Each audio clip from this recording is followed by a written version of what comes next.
So what are the 10 strangest things that have actually been found in the Philippines? I'm not really sure, but today we're gonna watch a video that hopefully will explain to us what these are. And I see the first picture being Balut, so okay, I'm excited to see what the others are, because Balut is not that strange, unless you live in Europe, where we do not have Balut at all. So let's find out what the 10 strangest things found in the Philippines really are.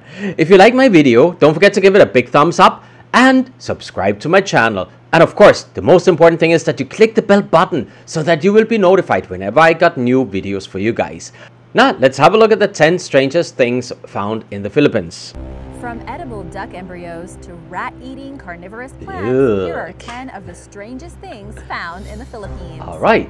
Number 10, the Cayel Man. After spending 4 years exploring a network of caves in the Philippines, archaeologists found a human foot bone. Really? While this might not sound all that exciting, it turns out the bone dates back 67,000 years. Wow, that's a long time ago. So a caveman from 67,000 years ago found here in the Philippines, the Cayel Man. Now known as the Cayel Man, he was found in the Cayel Caves near Peña Blanca. This cave discovery was huge because this bone was 20,000 years older than the Tabon Man, who was previously thought to be the first human to have lived in the Philippines. Oh, really? This discovery also marked the awareness that the Cayel Man not only could navigate the seas on a raft, but that he was a skilled hunter, since there were bones from deer and wild boar found around the human remains. Wow. So we know now that there have been people living in the Philippines for that long. Now that is pretty amazing. And of course it means to say they must have been able to build boats somehow, because else how did they get to the Philippines, right? The hunting skills most likely predate this find, as tools way older than these human remains were discovered, but I'll tell you more about those later. He was also one of the earliest human fossils found in the Asia-Pacific region. Really? Number 9, purple crabs.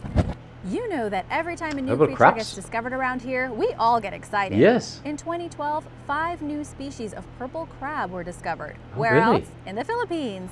The Nice. Philippines is extremely biologically diverse, but many species that we haven't even heard about before are already being threatened.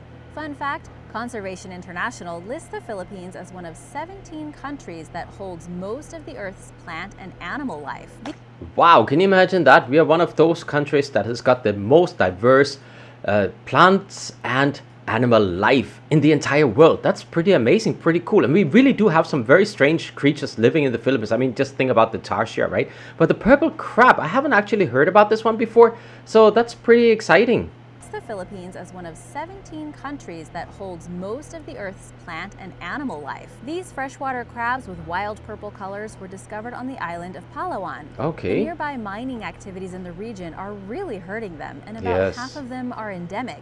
This means that these little guys can't be found anywhere else on the planet, Really? and they're already in trouble. The sea keeps these vibrant crabs from being able to spread any further, since they depend on the fresh water to breed and survive in general. So of course they can't really spread because they're freshwater crabs, no? So they can't go into the sea and just swim from one island to the other island. That's just not a possibility. Okay, so yeah, mining, of course, that always endangers the environment. But on the other hand, we do need the mining. So we need to find kind of a balance between nature and the needs of humans, no? And that is really a big problem nowadays. One cool thing that happened from their isolation from other crab species around the world is that they've basically developed their own identity. Right. This includes a purple-red hue that can't be found anywhere else. Wow. They can discriminate colors and use their Nice. coloring for social behavior. Number 8, the Laguna Copperplate Inscription. Oh yeah. The Laguna Copperplate Inscription is another important discovery that helps us better understand the history of the Philippines. It's a legal document that dates back all the way to 900 AD. Wow, 900 AD. So it's more than 1,000 years old. Can you imagine that? And it's basically a business contract. Right, that's nice. Laguna Copperplate Inscription. Is the earliest known written document in the Philippines. Right. During the 10th century, scholars generally believed that the Philippines were isolated from most of Southeast Asia. There was the Khmer Empire, which controlled the mainland, and the seas were mostly controlled by the Srivijaya, a maritime empire in the region. Okay. There were others, but we don't have enough time in this video. But there was no mention of the Philippines Okay. until the Laguna Copperplate Inscription, or LCI for short. The LCI was the one artifact found that made scholars reevaluate the relationship between the Philippines and the rest of Asia. It reveals the influence of Hindu culture and names several towns and indicates there were interactions between the islands and the empire way before we originally thought. Wow. So meaning to say the Philippines was actually much more active in international trade than we expected 1,000 years ago. Well, of course, the influence of the Khmer kingdoms, of the Hindu kingdoms, they all came here. We know this. Okay, also of the Muslim traders. Now we've all known this. But to have a copper inscription plate which was 1,000 years old, this really puts it into perspective, and it makes it so much easier to find out what really happened 1,000 years ago in the Philippines. The copper plate was found during a dredging project in 1989 by a really? laborer. Even though he tried to sell it several times, no one seemed to care until finally the Philippine National Museum bought it and an anthropologist started to translate it. All right. There are supposed to be more of these copper plates that were lost. So if you're from the Philippines, keep an eye out. Okay. Number 7. 700,000-year-old tools. It's What? pretty incredible to think that no matter how far That's we've come in the fields incredible. of science and technology, the world is still full of secrets. Yes. It turns out the Philippines has many. Recently, some stone tools were found that predate the arrival of modern humans to the islands by around 600,000 years. Whoa. So, meaning to say there must have been people living in the Philippines 700,000 years ago. It's almost like 1,000,000 years ago. Grabe. Unbelievable. The earliest we've known is like 100,000 years ago. So this predates it by 600,000 years. Can you just imagine that? That has a completely new meaning for the life in the Philippines. I mean, there have been people living here with tools for 700,000 years? That's incredible. Near the tools were the remains of carved bones, most likely between 631,000 and 777,000 years old. Before this discovery, the earliest evidence of ancient humans had been found in Luzon's Cayel cave. Okay. And it was the 67,000-year-old foot bone I just told you about. Right. This means that an ancient species of human occupied the Philippines much earlier than we originally thought. The fact that these tools archaeologists found were dated to about 700,000 years ago has rewritten human history. Yes, This means that early that's humans incredible. were able to successfully cross a huge expanse of ocean and populate the Philippines. Significant deep-sea crossings were done much sooner than we originally believed. 700,000 years ago. I still can't believe that they could actually do this. How could they travel from continent to continent when there was a sea in between? I mean, it's easy if there's like a river, land bridge or whatever, but when there's a big sea in between it, like an ocean, I mean, how did that happen? I mean, we didn't expect that people 700,000 years ago were able to travel around that easy and populate a place like the Philippines. This is just an incredible discovery, I think. Number 6. Rat-eating pitcher plant. Huh? What could be cooler than a carnivorous jungle plant? Well, not a whole lot, and take into account the fact that this innocent plant actually is a big bowl of death, and you really have a winner on your hands. Scientists recently discovered this new species of pitcher plant on the face of Mount Victoria. Okay. It also happens to be one of the largest carnivorous plants ever discovered and has been named after the famous naturalist and TV personality Sir David Attenborough. This species usually sticks to small prey like insects and spiders. Whew, that's disgusting. But wait a second, I don't understand this. Mount Victoria. Where is this? Because I haven't heard about any Mount Victoria in the Philippines. Okay, I get it that they name it after David Attenborough. I mean, he's really an amazing personality on TV, right? And if this is a rat-eating pitcher plant, unbelievable. I want some of those. Just put them around, outside the house to make sure rats don't come in. That'd be great, right? So we don't need, to worry about it. We don't need to have those sticky mouse traps, they're so disgusting, right? Just put a couple of plants, let them eat the rats, and that's it. Maybe the occasional mouse or bird if it was lucky enough to be captured. Really? This giant version of pitcher plant is a specialist at capturing unsuspecting vertebrates. As you can tell from the name, it specializes in rats.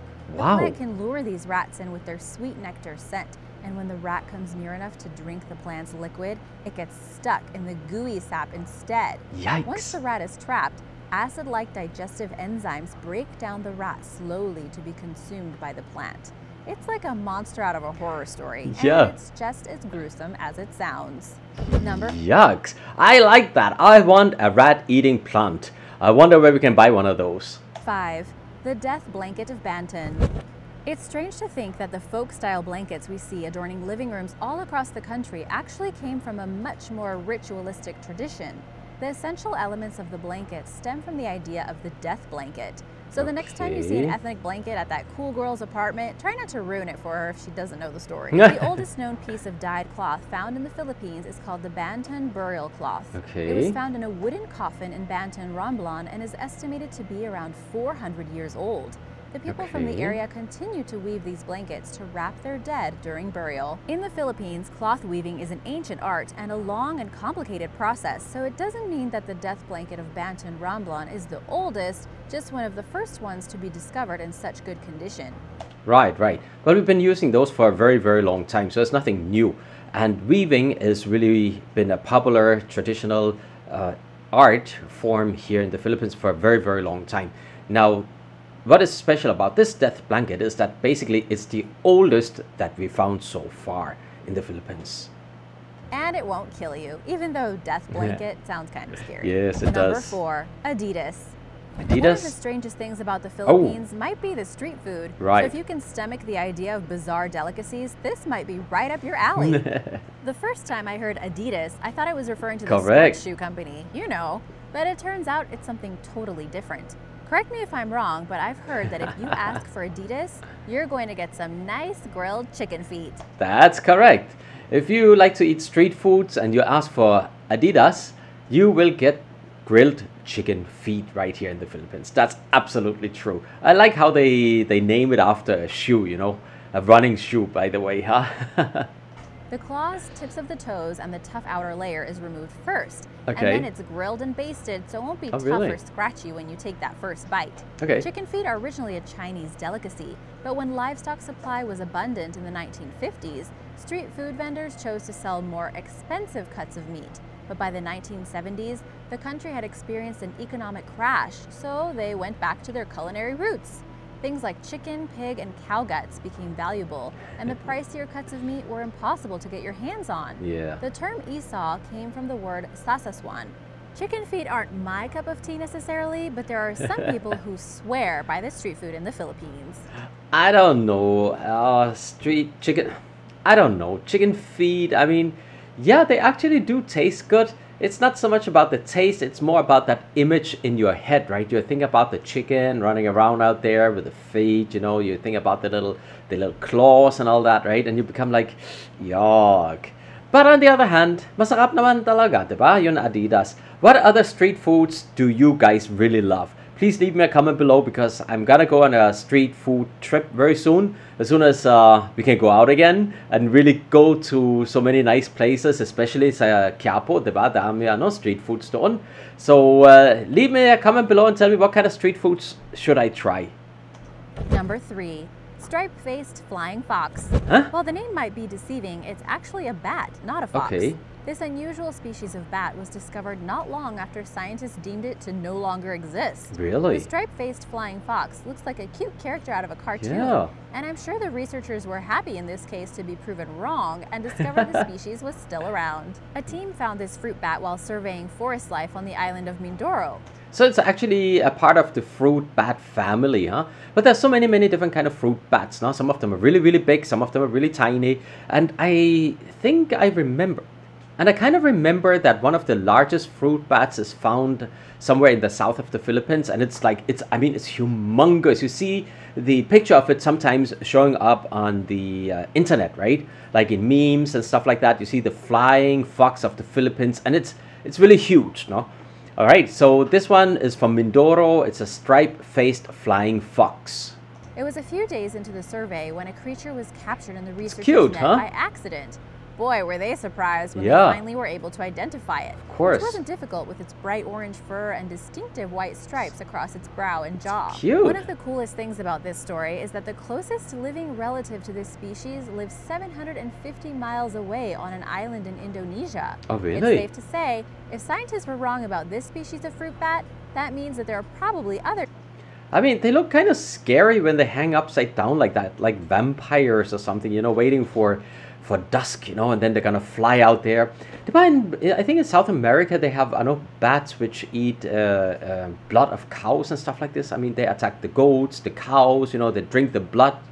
Oh, blood-sucking bats, that's disgusting. Species waiting to be found. Yeah. Number 2, balut. Balut. Here's another street food item that might shock you. Chicken on a stick is one thing, but right. balut is quite another. Right. So what is balut? For starters, it's a duck egg, which doesn't sound so bad. Yes. But add the fact that the egg is fertilized and allowed to develop from 16 to 20 days before it's cooked, things get interesting. Correct. Unless you're a vegetarian, in which case you should just go ahead and skip to number 1. At this point in development, the embryo looks like the duckling that it is, complete with eyes, beak, and sometimes feathers. So when you're picking up one of these, you're basically eating a duck fetus, and I just don't know how to feel about that. I know, me too. Can you imagine all these years I've been in the Philippines? I still haven't tried the balut. Now, I'm really not sure, but I've had a lot of comments saying that I need to try it, and I'm probably gonna do it very soon. It's probably gonna be in one of my videos, so you guys can see my reaction to eating the balut. What is another interesting fact about balut is that it's not only in the Philippines you can find balut. You can actually find it in other countries like south of China, of course. You have it in Vietnam, Cambodia. So it's really a Southeast Asian food, no? Or street food if you want. Okay, they do have different ways of serving it and different ways of making it. So it's not exactly the same taste you get in each different country. But the thing is, the balut from the Philippines is the one that is famous around the world. I don't think I would be brave enough to try it. Number 1, Number 1. death mask. Oh. Don't be fooled by appearances. Right. Well, this might look like some kind of torture device or a golden insect of some sort, depending on how you look at it. Yeah. It was actually used for something completely different. Okay. Early people used to use gold ornaments to cover the face of the deceased. Really? More specifically, the eyes, nose, and mouth, which is similar to an ancient Chinese practice. All right. These gold masks would protect the body from evil spirits. This Oton death mask was one of the first discovered in the Philippines and dates all the way to the late 14th to early 15th centuries. Wow. It also proved the Philippines were wealthier than many people believed and had a good source of gold. Well, I think most people actually by now know that Philippines has always been a very important trading place and has actually been a very wealthy place exactly because of its location, no? Well, we know that traders from the Arab Peninsula would come here, traders from India would come here, traders from China would come to the Philippines to buy spices and wood and other things made in the Philippines. And we have a lot of evidence of this. So I'm not surprised that Philippines was actually much richer than most people think it was. And it's actually kind of surprising to me why people think that the Philippines wasn't a wealthy country, because it was before. Okay, well, this Oton death mask, this is also interesting because I think a lot of countries have that that tradition where they kind of covered their eyes and stuff like this when the people died. It was mostly for the wealthy persons, I believe. Probably why the Spanish liked it so much. Ayan, so were these really 10 of the strangest things ever found in the Philippines? I don't know. I mean, some of them were just like, you didn't know about them. But strangers, I wouldn't really say that. So I'm gonna look around a little bit more and look for other things that might be strange. And chicken feet are not that strange. You can find that in many, many countries around the world. So yeah, they were funny, they were strange, but maybe not the 10 strangest things in the Philippines. What do you guys think? Can you think of any other strange things that are only found right here in the Philippines? Then leave me a comment below and tell me what other kind of strange things you think we can find just here in the Philippines. I'll have a look at them, maybe make another video and show you guys what you have commented below. Alright, so as always guys, thank you so much for watching and don't forget to subscribe, huh? Bye-bye. Thank you so much for watching and don't forget to click that subscribe button and of course the bell button so you'll be notified when we have new videos for you.